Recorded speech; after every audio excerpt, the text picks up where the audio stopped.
일본에 혼다켄이라는 사업가가 있는데 그분이 부자가 되려면 부자에게 점심을 사라라는 책을 썼습니다.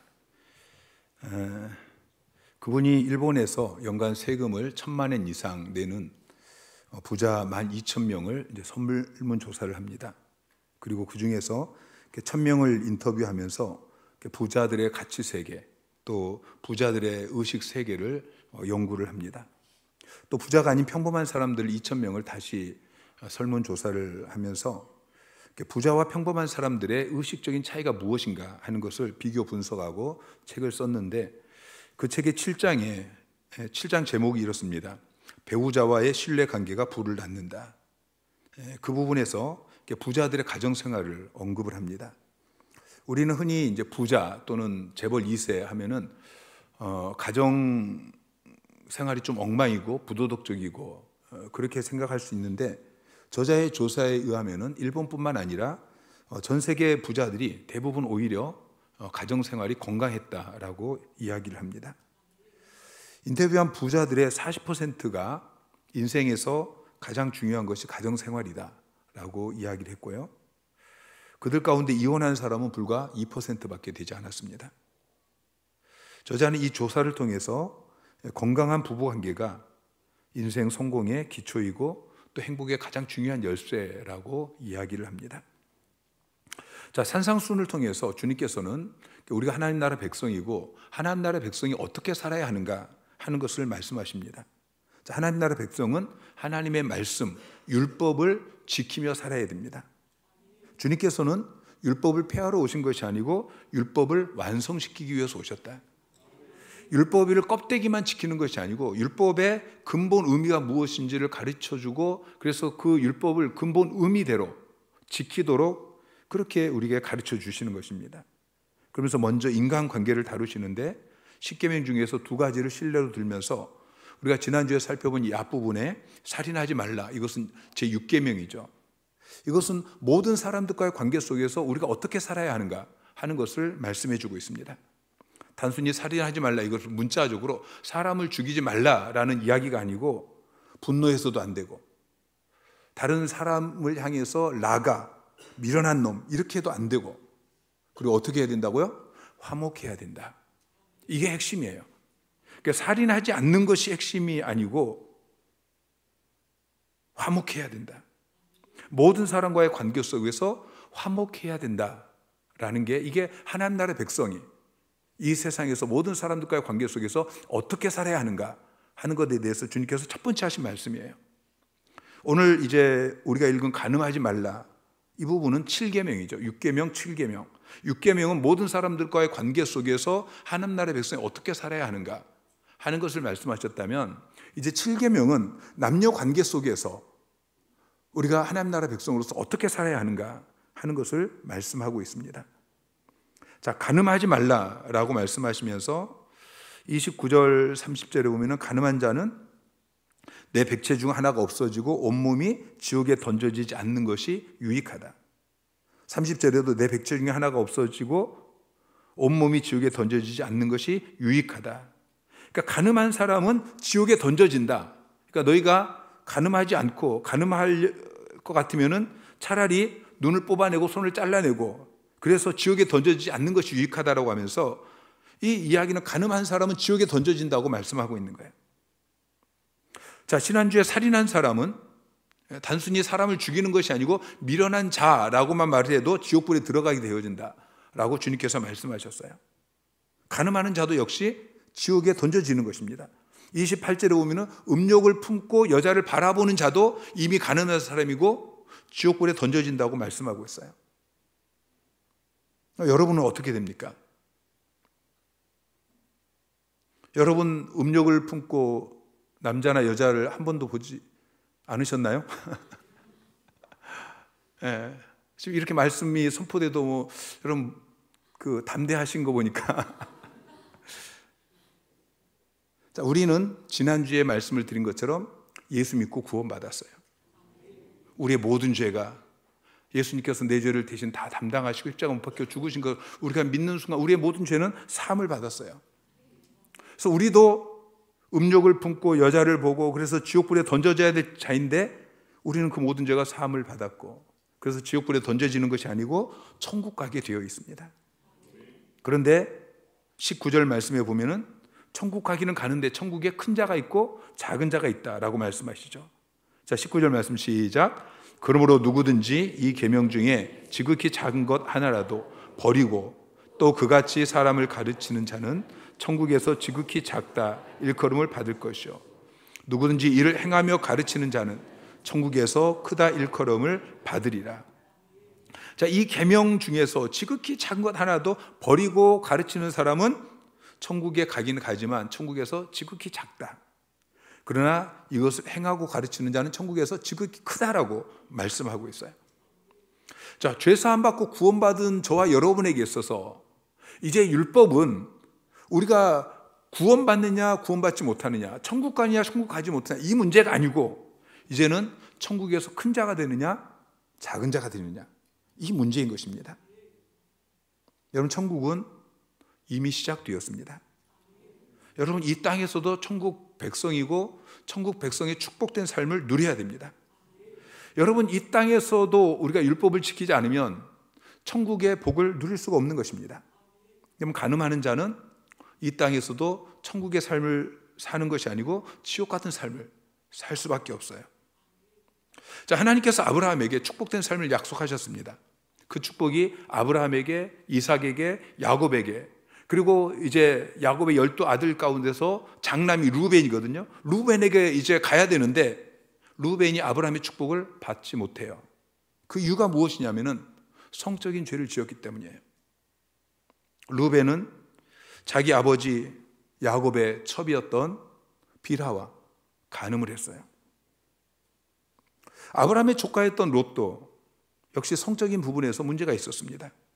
성적으로 타락한 소돔성에 들어가서 거기에 거하면서 성경에 보면은 자기 딸들을 이 천사들이 왔을 때에 천사들을 내어달라, 그 사람들을 내어달라, 우리가 그 사람들과 이 동성 연애를 하겠다, 그렇게 이야기하는 소돔성의 사람들에게 자기 딸들을 대신 내주려고 했어요. 그러니까 이 롯이 성적으로 얼마나 문제가 많은 사람이었는지 우리가 알 수 있죠. 결국 그는 소돔성이 멸망하고 도망가서 거기서 자기 딸들이 자기 아버지를 잠재우고 그리고 같이 잠을 자고 아들을 낳죠. 그래서 한 민족을 이루는데 그 민족이 나중에 이스라엘을 괴롭히게 되어져요. 여러분, 사사였던 삼손이 이방 여인을 쫓고 기생을 쫓고 그러다가 결국에는 두 눈이 다 뽑히잖아요. 그리고 나중에 비참한 인생을 마무리하게 되어져요. 여러분, 삼손이 죽어서 천국 갔을까요? 못 갔을까요? 네, 삼손은 천국 갔을 거예요. 그러나 천국에서 큰 자는 되지 못했을 거예요. 제가 생각하기에 여러분, 삼손을 불효할 필요가 없어요. 삼손은 이 땅에서 살 때도 지옥 같은 삶을 살았고, 여러분 생각해 보세요. 두 눈이 뽑히고 나중에 맷돌 갈다가 그 사람들과 함께 깔려서 죽는 이 비참한 삶을 살잖아요. 천국 가서도 삼손은 큰 사람이 될 수 없어요. 자, 27절, 28절 말씀을 보면은 주님께서 이 말씀을 이렇게 해석해요. 또 간음하지 말라 하였다는 것을 너희가 들었으나 나는 너희에게 이르노니 음욕을 품고 여자를 보는 자마다 마음이 이미 간음하였느니라.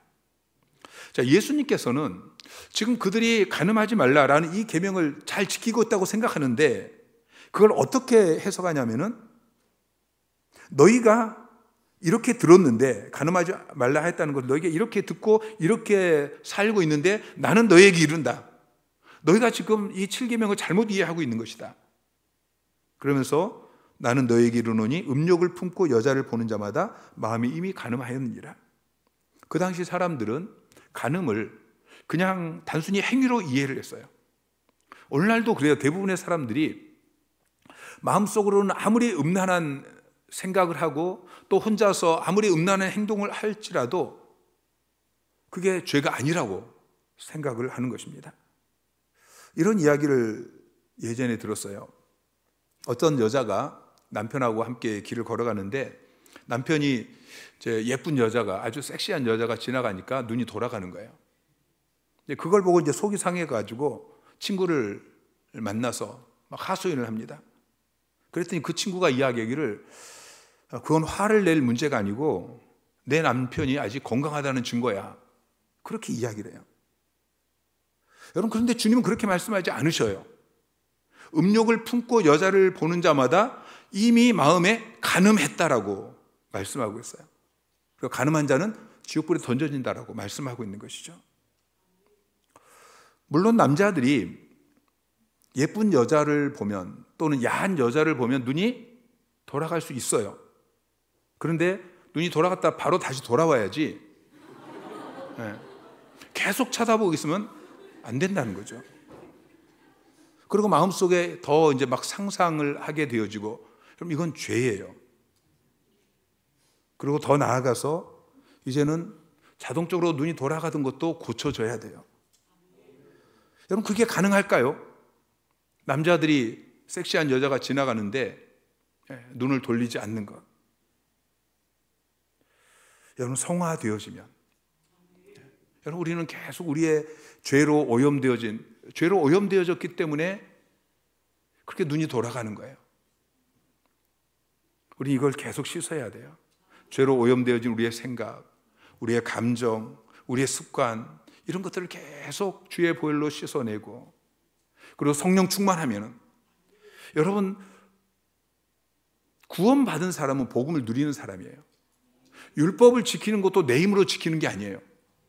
여러분, 율법을 지키며 살아가는 걸 성화라고 이야기하는데, 여러분, 성화를 신학적으로 어떻게 정해요? 성령께서 그래요. 성령께서.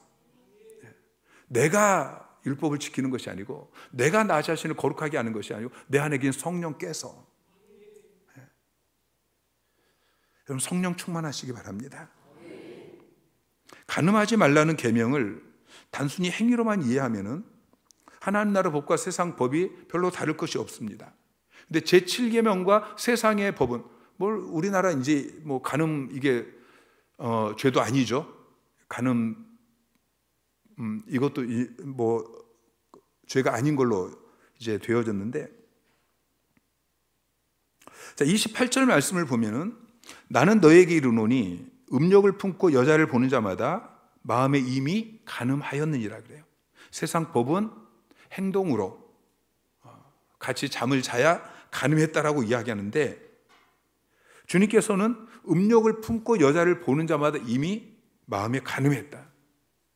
그러니까 주님은 이 7계명을 행동에다 적용한 것이 아니고 마음에 적용했어요. 음욕을 품고 마음에 간음하는 생각을 한 사람은 상황이 주어지면 언제든지 행동에 옮길 가능성이 있는 것입니다. 여러분, 성은 하나님이 우리 인간에게 주신 놀라운 선물입니다. 그런데 인간이 타락하고 나서 이 성이 폭탄으로 변했어요. 타락한 사람의 마음속에는 두 가지 불이 생기게 되었습니다. 첫 번째는 분노의 불이에요. 그리고 두 번째는 성욕의 불입니다. 이 불이 한 번 붙으면은 개인의 삶만 파괴하는 것이 아니고 가정이 깨어지고 공동체가 깨어지고 하나님의 진노의 심판을 불러오게 되어집니다. 성의 타락이 엄청난 여성 학대를 가져왔고, 남성 사이의 경쟁과 투쟁을 가져왔고, 결국 하나님의 심판을 가져와서 노아의 홍수, 소돔과 고모라의 멸망, 로마 제국의 멸망, 이런 것들을 가져오게 되어진 거예요. 오늘날에도 이 복잡한 문제들이 거의 다 이 성적인 문제에서 오는 것입니다. 미혼모, 또 혼외자, 지금 또 정우성 씨인지 혼외자 문제 때문에 막 시끄럽죠. 낙태, 이런 문제들. 그리고 더 나아가서 강간, 인신매매, 이런 문제들, 에이즈 같은 그 질병의 문제들, 이게 다 성의 타락에서 나온 거예요. 여러분, 하나님 나라 백성은 이것이 회복이 되어야 합니다. 다른 사람을 바라보는 시각, 특별히 남녀 간의 서로를 바라보는 시각이 바뀌어야 돼요. 전체적인 이 사람과의 관계 속에서 미워하게 되어지면 분노하고 막 욕하고, 그러다가 기회가 되어지면 살인하게 되어지는데, 하나님 나라의 백성은 다른 사람들을 사랑해야 된다. 화목해야 된다. 그리고 남녀 관계 속에서 음욕을 품게 되어지면 그게 간음이 되어지고 강간하게 되어지고 이렇게 발전하게 되어지는데, 하나님 나라의 백성은 남녀 간의 서로를 바라볼 때에 인격적인 대상으로 바라보고 그를 사랑하고 존중해야 된다라는 것을 말씀하고 있는 것입니다. 간음의 문제는 그 당시나 지금이나 남자가 여자를 비인격적으로 대우하는 문제이죠. 근데 예수님께서는 그 여자를 인격적으로 대해라. 자, 바울은 남자가 여자를 어떻게 대해야 하는지를 우리에게 잘 말씀해 주고 있습니다.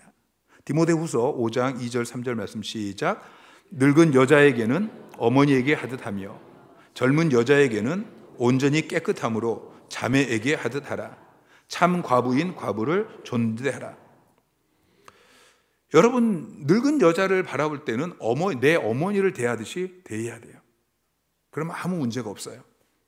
젊은 여자는 자매를 대하는 것처럼, 내 형제 자매 대하는 것처럼 그렇게 대하고, 참 과부를 존대하라 라고 이야기하고 있어요. 특별히 여러분, 교회 안에서 서로 남녀 간에, 여러분, 우리 그 남성들은 우리 성도들을, 여자 성도들을 바라볼 때 자매라고 바라봐야 돼요. 자매. 함께 구원받은 하나님 나라 가족으로서의 자매이고, 그리고 죽어서 함께 천국 갈 나의 자매다 라고 그렇게 바라보면서, 자매들을 바라보면서 음욕을 품지 않아야 된다는 것이죠. 여러분, 나중에 여러분 다 천국 가게 될 거예요. 지금은 모르죠. 여러분이 마음속에 음욕을 품고 그게 상대방이 모르지만 천국 가면 다 알게 되어져요. 여러분 어떻게 보시겠어요? 네.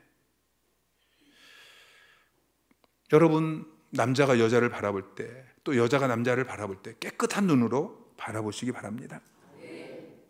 이제 31절 32절에는 이혼에 대해서 언급하고 있어요. 근데 사실 이혼에 대해서 말하는 기보다는 이혼 때문에 생겨난 간음에 대해서 언급하고 있어요. 자, 마태복음 19장 6절 말씀 시작. 그런즉 이제 둘이 아니요 한 몸이니 그러므로 하나님이 짝지어 주신 것을 사람이 나누지 못할지니라 하시니. 자, 둘이 아니고 한 몸이다 라고 말씀하시면서 하나님이 짝지어 주셨다, 사람이 나눌 수 없다라고 이야기해요. 여러분, 둘을 한 몸으로 만드셨어요. 말라기 2장 15절에 보면은 그에게는 영이 충만하였으나 오직 하나를 만들지 아니하셨느냐, 어째 하나만 만드셨느냐, 이는 경건한 자손을 얻고자 하심이라. 하나님께서 많이 만들 수 있는데 여러분의 짝으로 하나만 만드셨어요. 하나님이 능력이 없어서가 아니고 이 둘이 한 몸을 이루고 그 안에서 경건한 후손들을 얻기 위하여서. 하나님께서 남자와 여자, 한 남자와 한 여자를 결혼하게 하고 한 몸을 이루게 하고 그 가정을 통해서 하나님께서는 하나님의 형상을 닮은 경건한 다음 세대들이 계속해서 태어나고 자라나고 번성하기를, 그리고 이 땅을 다스리기를 원하시는 것입니다. 그래서 하나님께서는 둘을 한 몸으로 만드셨어요. 그리고 하나님께서 짝지어 주셨다고 말씀하셔요. 여러분, 우리 결혼하지 않은 청년들은 결혼 배우자를 택할 때에 내가 선택하는 게 아니야. 내가 좋아서 내 마음에 들어서 내가 선택하는 것이 아니고 하나님께서 나를 위해 예비해 준 배필이 있어요. 그 사람을 찾아야 돼요. 그리고 그 사람하고 결혼해야 되는 것입니다. 이미 결혼한 사람들은 내가 말씀도 잘 모르고 그래서 그냥 내 생각대로, 내 실수로 어쩌다 보니까 그렇게 결혼했다 라고 생각할 수 있는데, 여러분, 하나님께서는 그 여러분의 실수조차도 사용하셔서 가정을 만들어 주셨어요. 여러분, 가정은 하나님이 짝지어 주신 거예요. 그리고 말씀하십니다. 사람이 나누지 못할지니라. 자, 하나님께서 창세 전에 여러분들을 부부가 되도록 그렇게 선택하셨고, 또 하나님이 짝지어 주셨고, 그렇기 때문에 사람이 나눌 수 없다고 이야기하고 있어요. 내 마음대로 이혼할 수 없다는 것을 말씀하고 있어요. 이 결혼은 실수야, 이 결혼 무효야, 이혼해야지, 할 수 없다라고 성경은 말씀하고 있는 것입니다. 그런데 하나님께서는 절대로 나눌 수 없다라고 말씀하시어 놓고 또 이혼할 수 있는 예외 조항을 달아놓으셨어요. 그런데 그것은 하나님의 본심이 아니셔요. 인간의 연약함 때문에 자비를 베풀어 주신 것이죠. 자, 7절 8절 마태복음 19장 7절 8절에 가서 이렇게 이야기해요. 여짜오되 그리하면 어찌하여 모세는 이혼 증서를 주어서 버리라 명하였나이까? 그랬더니 예수님께서 말씀하시기를 모세가 너희 마음의 완악함 때문에 아내 버림을 허락하였거니와 본래는 그렇지 아니하니라 그랬어요. 그러니까 이 율법은 이혼 증서를 주어서 이혼할 수 있는 이것은 그 당시에 여자들을 보호하기 위해서 주어진 법이에요. 사람들이 악하기 때문에 여자가 이혼을 해주지 않으면 여자를 죽이고서라도 재혼을 해요. 그래서 이혼을 허용한 거예요. 그리고 아내를 버릴 때는 이혼 증서를 써줘서 그 여자도 다시 재혼할 수 있도록 그렇게 해줬어요. 근데 그 율법이 점점 이제 악법화 되어지면서 이혼 증서만 써주면 얼마든지 이혼할 수 있는 것으로 그렇게 남용되어지고 여자 인권은 더욱더 말살되어져 간 것이죠. 근데 주님은 이런 행위도 간음이다라고 말씀하셔요. 마태복음 19장 19절에 내가 너희에게 말하노니 누구든지 음행한 이유 외에 아내를 버리고 다른 데 장가드는 자는 간음함이니라. 자, 음행한 이유. 음행한 것은 이미 나누어진 거예요. 둘이 하나가 아니에요. 결혼해서 둘이 하나가 되어졌는데 이 남자가 간음을 했어요. 이미 나누어진 것입니다.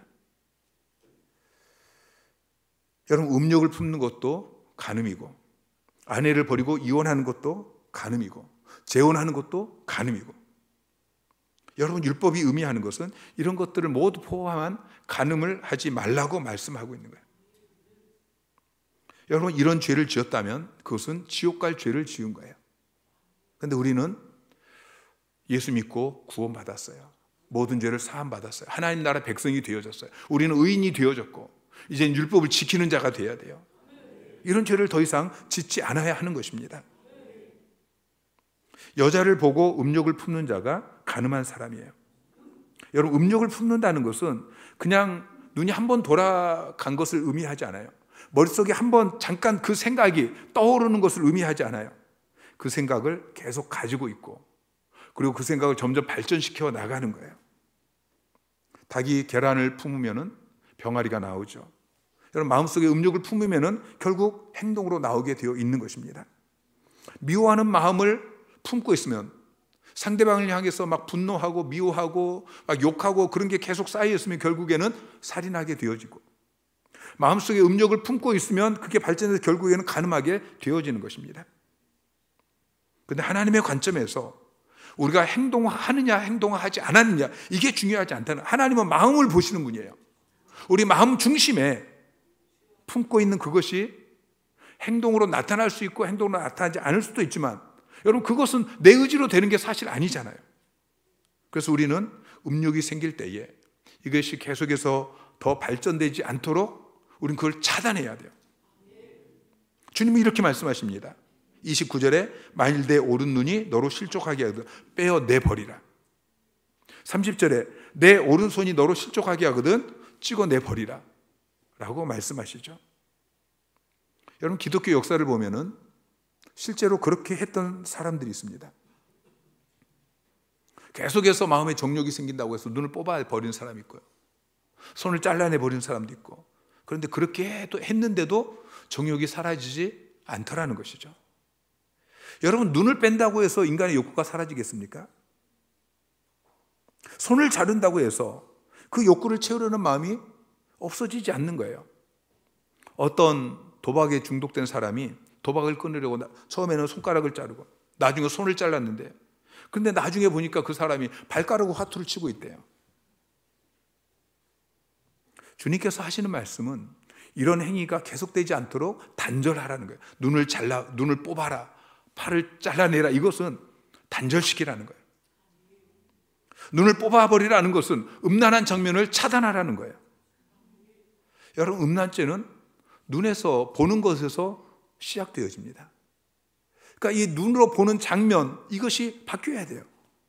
여러분, 음란한 영화를 계속 보면서, 여러분 지금 텔레비전 드라마는 거의 다 음란해요.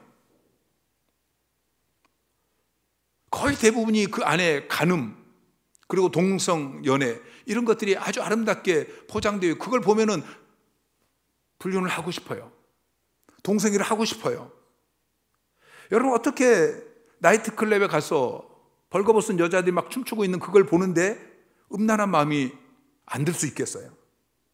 여러분, 눈의 유혹에는 장사가 없는 것입니다. 여러분, 다윗 같은 사람, 여러분 다윗이 얼마나 대단한 사람이에요. 그런데도 다윗이 목욕하는, 옷을 벗은 여인을 보는 순간에 음욕이 생겨서 간음죄를 지었어요. 여러분, 음란한 장면들을 차단하시기 바랍니다. 음란한 영화 보지 마시고요, 음란한 드라마, 음란한 광고, 음란한 모든 매체들을 차단시키시기 바랍니다. 우리 어린아이들에게 부모들이 핸드폰부터 다 이거 차단시켜 주셔야 돼요. 요즘은 초등학생들, 아니 유치원생들도 그 핸드폰을 통해서 음란한 것들을 본다고 그래요. 유혹의 장소를 피하셔야 됩니다. 요셉은 보디발의 아내의 그 유혹을 이겼어요. 그 이긴 비결은 피한 것입니다. 보디발의 아내가 요셉의 옷을 잡고서 동침하다고 막 유혹하는데 그 옷을 그냥 팽개쳐 놓고 그 자리에서 도망쳤어요. 여러분, 그 모든 것으로부터 우리는 마음을 지켜야 됩니다. 잠언 4장 23절에 보면은 모든 지킬 만한 것 중에 더욱 내 마음을 지키라. 생명의 근원이 이에서 남이니라. 여러분, 우리는 마음을 지키는 그런 훈련을 해야 돼요. 여러분, 마음을 지키기 위해서는 그냥 그걸 안 하는 게 중요한 게 아니고, 가치 없는 것, 음란한 것을 보지 않고 이게 중요한 게 아니라, 그보다는 가치 있는 것에 몰두하는 훈련을 하셔야 돼요. 여러분, 할 일이 없는 사람은 위험합니다. 시간이 남아도는 사람, 그리고 오늘은 뭐 할까, 이런 고민하는 사람은 굉장히 위험한 사람이에요. 다윗이 그랬어요. 자기 신하들은 전쟁터에 보내고, 그리고 아침 늦게까지 자고 일어나서 할 일이 없으니까 옥상을 거닐다가, 그러다가 성적인 유혹을 받고 넘어졌어요. 여러분, 가치 있는 일을 찾아서 거기에 시간을 사용하셔야 됩니다. 바쁘셔야 돼요. 가치 있는 것에 집중하셔야 돼요. 여러분, 교회는 음란한 마귀가 여러분의 마음을 휘젓지 못하도록 거룩하고 아름다운 좋은 사역과 좋은 프로그램들을 가지고 있습니다. 여러분, 새가족 학교에 나와서 양육 받으시고, 제자대 나와서 훈련 받으시고, 새가족 학교 오면은 숙제가 많아요. 숙제가 너무 많다고 그래요. 숙제가 많아서 좋은 점이 있어요. 죄 질 시간이 없대요. 네. 여러분, 가치 있는 일에 시간을 쓰지 않으면은 죄 짓는 데 시간을 쓰게 되어 있어요. 교회 안에 봉사할 장소가 있고, 전도할 곳이 있고, 또 중보기도 하는 곳이 있고, 그런 곳에 와서 여러분이 가치 있고 보람된 그 일에 여러분 시간을 쏟아 두세요. 결혼 생활에 권태를 느끼시는 분이 있습니까? 여러분, 위험하신 거예요. 지금 성적으로 유혹받을 수 있는 그 정말 이 길목에 서 있다는 것을 기억하세요. 그럼 부부가 서로 사랑해야 됩니다. 아내들은 남편 눈에 아내가 이 세상에서 가장 아름답게 보이도록 애를 쓰셔야 돼요. 그렇지 않으면 남편은 세상의 유혹을 받게 되어 있어요. 남편이 세상 성적인 유혹을 받지 아니하도록 아내가 잘 애를 쓰고 노력을 하셔야 되는 거예요. 자녀들에게 하나님이 원하시는 이 거룩한 성에 대해서 잘 가르쳐 줘야 돼요. 세상 미디어에게 배우기 전에 이제 학교에 들어가면은 학교에서 성을 배웁니다. 간음, 동성애, 이런 것들을 배워요. 그 전에 하나님이 원하시는 가정, 하나님이 원하시는 결혼, 하나님이 원하시는 성, 이것을 성경을 가지고서 가르쳐 줘야 합니다. 이 시대가 잘못되었다는 것을 어려서부터, 모세는 자기가 어려서부터 배운 그 하나님의 말씀을 평생 지켜요. 다윗도 어렸을 때 배웠던 그것이 자기 평생에 자기에게 남아있다라고 고백하고 있어요. 이 시대는 소돔과 고모라처럼 성적으로 타락한 시대입니다. 얼마 되지 않으면 이제 동성연애가 대세가 되어지고, 더 나아가서 이제 수간, 짐승하고 성적인 행위를 하는 그런 것들이 이제 보편화되어질 것입니다. 약한 시대에 우리가, 그리고 우리 자녀들이, 우리 다음 세대들이 정말 말씀 붙잡고 순결하게 살아가는, 오늘 주님께서 우리에게 간음하지 말라, 마음의 음욕을 품지 말아라 말씀하시는 이 말씀 우리가 잘 지키면서 정말 우리 가정 가운데, 우리 교회 가운데, 이 시대 가운데 음란한 영들이 다 떠나기를 위해서 우리가 몸부림치며 기도해야 할 것입니다.